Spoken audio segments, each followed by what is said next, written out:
एक वीरान दुनिया दिखाई जाती है। दुनिया के बहुत से लोग किसी वबा की वजह से मर चुके हैं। जिस इन्फेक्शन ने इंसानों को मारा था, जानवरों पर उस इन्फेक्शन का कोई असर नहीं था। अब सड़कों पे ट्रैफिक नहीं रही थी, फैक्ट्रीज बंद हो गई थी। काफी अरसे तक पोल्यूशन न होने की वजह से नेचर ने अर्थ को दोबारा से जिंदा कर दिया था। हर तरफ हरियाली फैलने लगी थी, इसीलिए जानवर इस एनवायरनमेंट में बहुत ही आराम से जिंदगी गुजार रहे थे। और वही कुछ लोग इस अर्थ पर अब जिंदा हैं जो सर्वाइवल जानते हैं। चंद इंसानों में से हम एक इंसान एडी को भी देखते हैं। वो बचपन से ही अपनी मॉम के साथ रहता था, पर वबा की वजह से उसकी मॉम भी मर गई और वो सरवाइव इसलिए कर पाया क्योंकि उसके अंकल बचपन से ही उसे सर्वाइवल वाली बुक्स भेजा करते थे और उन किताबों की वजह से ही आज एडी सरवाइव कर पा रहा है। वो अब अपने घर में नहीं रहता क्योंकि उसका घर एक कबाड़ बन चुका है। सिर्फ उसी का घर नहीं, यहाँ पर हर चीज ऐसी ही खराब हो चुकी है। वो अपने घर के बाहर एक छोटे से बंकर में रहता है। उसके पास खाने पीने का कुछ सामान तो है, लेकिन ये ज्यादा लंबे अरसे तक नहीं चलने वाला। इसीलिए वो हर रोज अपनी साइकिल पर बैठकर आसपास के इलाके में खाने और जरूरत का सामान ढूंढने के लिए जाता है। और इस काम के दौरान घरों के अंदर डेड बॉडीज का मिलना उसके लिए आम बात हो चुकी है। एडी भी अपने इलाके में रहने वाला एक अकेला इंसान है और उसने अपना सारा इलाका छान लिया है। उसके इलाके में उसकी जरूरत का सामान जैसे अब खत्म हो चुका है। उसके पास सिर्फ एक साइकिल है। वो ज्यादा दूर भी नहीं जाना चाहता क्योंकि उसे डर है कि अगर दूर जाने पर उसे कोई इंसान मिल गया तो शायद वो भूख के मारे उसे ही न मार कर खा ले। एडी बेचारा अपनी जिंदगी से बहुत ज्यादा बोर हो चुका था। वो टाइम पास करने के लिए मोबाइल भी नहीं चला सकता था क्योंकि दुनिया में बिजली भी नहीं रही थी और ना ही बिजली बनाने वाले रहे थे। उसके पास जितनी किताबें थी उसने सारी पढ़ डाली थी और अब वो अपना टाइम पास करने के लिए गार्डनिंग करता है। काफी मेहनत के बाद वो थोड़ी सी सब्जियां उगा पाया था और इसीलिए वो बहुत ज्यादा खुश था। रात में वो चांद के नीचे लेटा होता है कि अचानक उसे कुछ अजीब आवाजें सुनाई देती हैं। वो डर कर अपने बंकर के अंदर वापस चला जाता है। सुबह होने पर रूटीन के मुताबिक उसने अपनी साइकिल ली और वो जरूरत के सामान की तलाश में निकल गया। उसे एक घर की छत पर छोटा सा सोलर पैनल मिला, जिस देख वो बहुत ज्यादा खुश हुआ। वो उसे घर लेकर आता है और उससे अपना फोन चार्ज करता है। फोन चार्ज होने के बाद वो गाने सुनता है, मजे करता है, जितना मजा वो कर सकता था। इसके बाद वो फोन में ही अपनी मॉम की वीडियो देखता है और बहुत ज्यादा उदास हो जाता है। वो काफी अरसे बाद अपनी मॉम को देख रहा था, पर फिर भी उनसे बातें नहीं कर सकता था। वो ये वीडियोस तब तक देखता है जब तक उसका फोन बंद नहीं हो जाता। इसके बाद दोबारा गार्डन में जाता है तो पता चलता है कि रात में जो आवाजें उसे सुनाई दी थी वो जानवरों की आवाजें थी और उन्हीं जानवरों ने उसकी उगाई सारी सब्जियां तबाह कर दी थी। ये सब देखने के बाद उसे कुछ समझ नहीं आता। उसकी सारी उम्मीदें अब खत्म हो गई थी।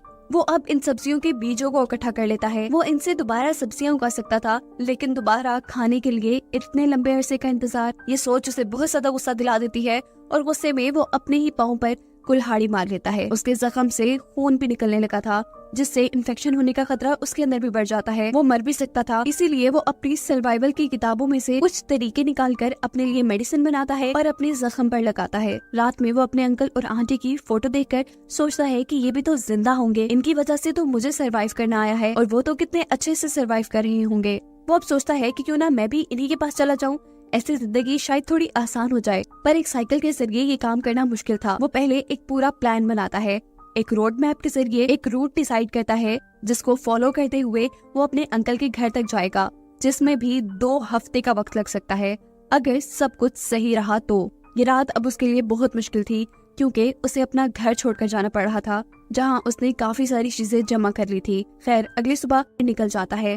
वो सुबह से शाम तक साइकिल चलाता था। रात होने पर टेंट लगाकर सो जाया करता था और जो उसके पास खाने पीने की चीजें थी उनका वो रास्ते में इस्तेमाल कर रहा था। और अच्छी बात ये थी कि अगर एडी को रास्ते में कोई बिल्डिंग मिल जाती थी तो कुछ चीजों का इंतजाम तो वहाँ से भी हो जाता था। एक हफ्ते तक तो सब कुछ ठीक था, लेकिन एक रात जब वो सोकर उठता है तो देखता है कि हिरन उसका सारा पानी बर्बाद कर चुकी है। साथ ही उसका सोलर चार्जर भी हिरन ने तोड़ दिया है, जिसकी मदद से वो अपना फोन चार्ज कर पाता था। ये देखकर उसे इतना गुस्सा आता है कि वो अपनी पिस्टल की सारी गोलियां फजूल में चला देता है, जिसके बाद वो खूब पछताता है कि ये उसने क्या कर दिया। वो आगे बढ़ता रहा और रास्ते में उसे एक रिवर मिली, जिसे देखकर वो बहुत ज्यादा खुश होता है क्योंकि पानी का इंतजाम तो दोबारा से हो चुका था। पानी इकट्ठा करने के बाद वो वहाँ से निकला और एक कच्चे रास्ते के ऊपर चढ़ गया। साइकिल वो तेज चला रहा था। अचानक उसकी साइकिल डगमगाकर एक गड्ढे में गिर जाती है। ये गड्ढा कुछ चीजों से ढका हुआ था, जिसका साफ मतलब ये था कि किसी ने ये ट्रैप बनाया था। वो इस गड्ढे से बाहर निकलने की भी कोशिश करता है, पर नाकाम रहता है। उसने बहुत से फायर क्रैकर जलाए कि कोई तो उन्हें देखकर उसकी मदद के लिए आएगा, लेकिन कोई नहीं आया। सुबह होने पर वो नोटिस करता है कि कोई उसे देख रहा है। एडी बगैर कुछ सोचे समझे उसके ऊपर गोली चला देता है। यहाँ जो इंसान थी वो एक लड़की थी और वो एडी की गोली से बच भी गई थी।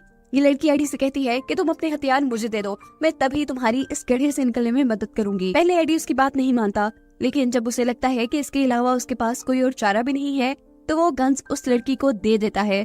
लेकिन वो इतना बेवकूफ नहीं है कि गोलियों के साथ उस लड़की को गन दे और वो लड़की उसे मार दे। गस लेने के बाद ये लड़की एवा एडी से कहती है कि तुम साबित करो कि तुम इन्फेक्टेड इंसान नहीं हो। इस बात पर एडी अपनी शर्ट ऊपर करके उसे दिखाता है। उसकी बॉडी पे कोई निशान नहीं था जो इन्फेक्शन की वजह से हो। एवा भी उसे अपनी बॉडी दिखाकर तसल्ली करती है कि उसे भी किसी तरह की कोई इन्फेक्शन नहीं है। एवा एडी को अब गड्ढे से बाहर निकाल लेती है और उसे गोलियां देने को कहती है, लेकिन एडी इनकार कर देता है। ये लोग सो जाती हैं और अगली सुबह जब एडी उठता है तो एवा ने उसके गले पे चाकू रखा हुआ था। वो उससे गोलियों के बारे में पूछ रही थी। एडी जैसे ही उसे गोलियों का बताता है तो वो गोलियां गन में डालकर वहाँ से भाग जाती है। एडी को समझ नहीं आ रहा था कि एवा ने ऐसा क्यों किया। अचानक ही उसे 3 इंसानों की आवाज आती है। समझ आ जाता है कि एवा इन्हीं इंसानों से बचकर भागी थी। इन तीनों आदमियों के पास हथियार थे और ये तीनों ही काफी जालिम लग रहे थे। इनसे बचने के लिए एडी घास के अंदर छुप जाता है, जबकि दूसरी तरफ एवा दरख्त के ऊपर चढ़ी हुई थी। उसने इन तीनों के ऊपर गन तानी हुई थी, जबकि इन लोगों को यहाँ पर एडी का कैंप नजर आ गया था। ये लोग पता चलाना चाहते थे कि आखिर इस कैंप में कौन रहा होगा। एडी सोचता है कि इस कैंप के मालिक का पता चलाते चलाते ये लोग सामने दरख्त पर बैठी एवा तक पहुंच जाएंगे। उसकी जान को खतरा हो जाएगा, इसलिए वो जल्दी से कुछ फूलों के जरिए अपने जिस्म पर इन्फेक्शन जैसे निशान बनाता है और ऐसी जगह जाकर लेट जाता है जहां से उन्हें वो नजर आए। ये लोग जब उसके करीब आते हैं तो उन्हें लगता है कि एडी इन्फेक्शन की वजह से मर चुका है। ये नहीं, एडी का प्लान वर्क कर गया था। अब क्योंकि इन आदमियों को कैंप के बारे में पता चल चुका था, इसीलिए ये लोग वहाँ से चले गए। एडी और एवा ने दोबारा अपना कैंप लगाया और यहाँ एडी को पता चला कि एवा प्रेग्नेंट है। वो एवा से उसके हस्बैंड के बारे में पूछता है, जिस पर वो बताती है कि वो मर गया। ये लोग उन आदमियों से बचने के लिए खंडर में छुप जाते हैं, जबकि वो आदमी इन लोगों का खाना खा रहे थे। एडी दूर कहीं से जाकर 2 साइकिल्स का इंतजाम करके लाता है और उसने फैसला किया था कि अब वो एवा को भी अपने साथ लेकर जाएगा। आधा सफर एडी तय कर चुका था। अब अंकल के पास जाने में उन्हें सिर्फ 1 ही हफ्ता लगना था, लेकिन एवा उसके साथ जाने को तैयार नहीं थी, क्योंकि उसके मुताबिक एडी के अंकल जिस एरिया में रहते थे वो एरिया बिल्कुल सेफ नहीं था। लेकिन एडी को तो अपने अंकल पर पूरा भरोसा था। वो एवा से कहता है कि अगर तुमने नहीं मेरे साथ चलना तो कोई बात नहीं, लेकिन मैं जरूर जाऊंगा। अब एवा के पास क्योंकि कोई दूसरा ऑप्शन नहीं था, वो भी मान गई। ये दोनों निकल पड़ते हैं। एवा को साइकिल चलानी अच्छे से नहीं आती थी, इसीलिए उनको काफी टाइम लग रहा था, लेकिन एडी ने उसका पूरा साथ दिया। अब इनकी रूटीन ये चल रही थी कि ये पूरा दिन साइकिल चलाते थे, थोड़ा बहुत शिकार करते थे और रात में अपने शिकार को पकाकर खा जाया करते थे, क्योंकि पहले जो खाना उनके पास था वो तो उन 3 लुटेरों ने इनसे लूट लिया था।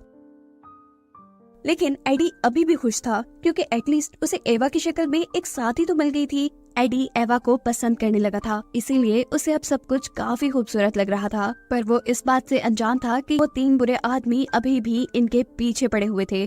एडी एवा का बहुत ख्याल रख रहा था, इसीलिए एवा को भी एडी पसंद आने लगा था। रास्ते में एवा और एडी को एक तालाब मिलता है। एडी तालाब में स्विमिंग के लिए जंप कर देता है। वो जब स्विमिंग करके बाहर निकलता है तो सामने उसे अपने पीछे पड़े 3 आदमियों का एक साथी नजर आता है, जो उससे एवा के बारे में पूछते हुए कहता है कि हमें तुमसे कोई लेना देना नहीं, तुम हमें सिर्फ एवा का बता दो और एवा को हमारे हवाले कर दो। हम एवा को नहीं मारेंगे, क्योंकि एवा इनके लिए एक रिसोर्स की तरह काम कर रही है।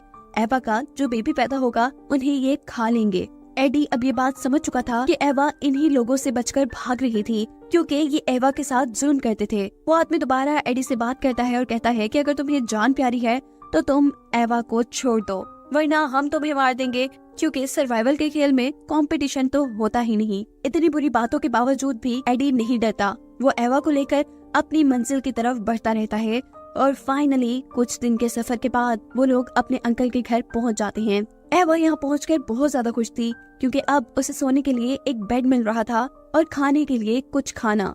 लेकिन यहाँ एडी काफी परेशान था, क्योंकि उसे अभी तक घर पर उसके अंकल नहीं नजर आए थे।